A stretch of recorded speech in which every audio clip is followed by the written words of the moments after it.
आप मानते हैं कि हिंदू राष्ट्र है ही ना, क्या है कि कहाँ पर न्यायालय है, आप देखा बताइए कि ना। हाल ही में सब जगह श्री राम के झंडे नाम से लहराए गए, भगवा झंडे जगह जगह लगे हुए हैं, लेकिन 26 जनवरी है, तिरंगा झंडा कहीं नहीं दिख रहा है।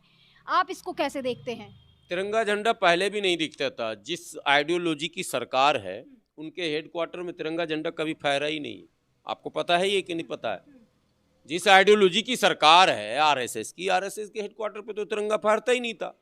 बीच में इन्होंने राष्ट्रवाद की एक नई परिकल्पना की और लोगों को राष्ट्रवाद के नाम पर जोड़ने की कोशिश की, फर्जी राष्ट्रवाद। तब फिर तिरंगा आया सामने। अब इनका राष्ट्रवाद का कोटा पूरा हो चुका, अब तो राम भरोसे चल रहा मामला, तो अब झंडा तो वही रहेगा ना। अब राष्ट्रवाद पे ये नहीं जीतेंगे। तो राष्ट्रभक्ति नहीं, अब राष्ट्रवाद इनका मुद्दा ही नहीं है। तो धर्म अब भक्ति पहले रामवाद है। है। नहीं ना, अब रामवाद है। नई परिभाषा, नई सुबह, नए नारे। तो राष्ट्रवाद से रामवाद की ओर देश करवट ले चुका है। 22 जनवरी 2024 के बाद भारत के स्वभाव में, भारत की सोच में, भारत की राजनीति में बदलाव आ गया है। ये बातें देश के अन्य लोगों को भी समझने की जरूरत है। 26 जनवरी को भी जरा एक बार सही वीडियो घुमा दीजिएगा छतों पर, आपको पता चल जाएगा तिरंगा कितने हैं और भगवा कितने हैं। मुझे लगता है तब भी भगवा ही ज़्यादा होंगे। और 26 जनवरी तो ये मानते भी नहीं हैं। 26 जनवरी जो है वो रिपब्लिक डे है, संविधान दिवस है। उसी दिन संविधान लागू हुआ था।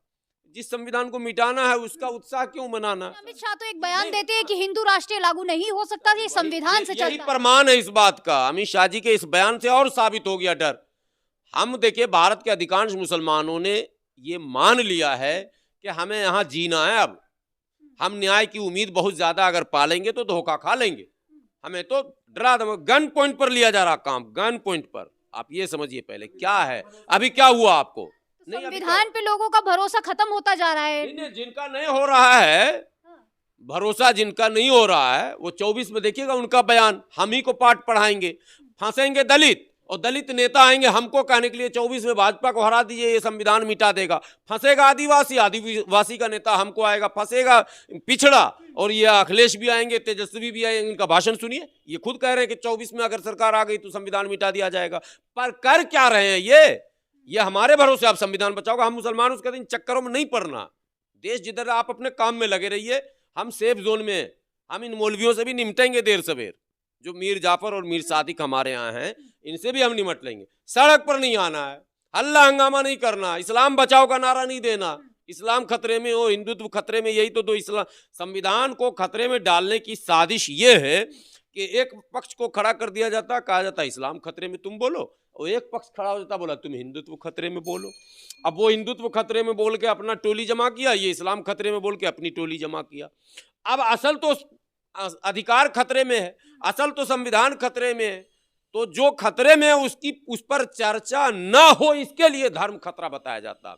तो इन मौलवियों से मैं विनती हमेशा करता हूं और कभी सख्त भी बोलता हूं, इस्लाम खतरे वाला लफ्ज अपनी डिक्शनरी से निकाल कर फेंक दो। इस्लाम न कभी खतरे में था, न है, न रहेगा।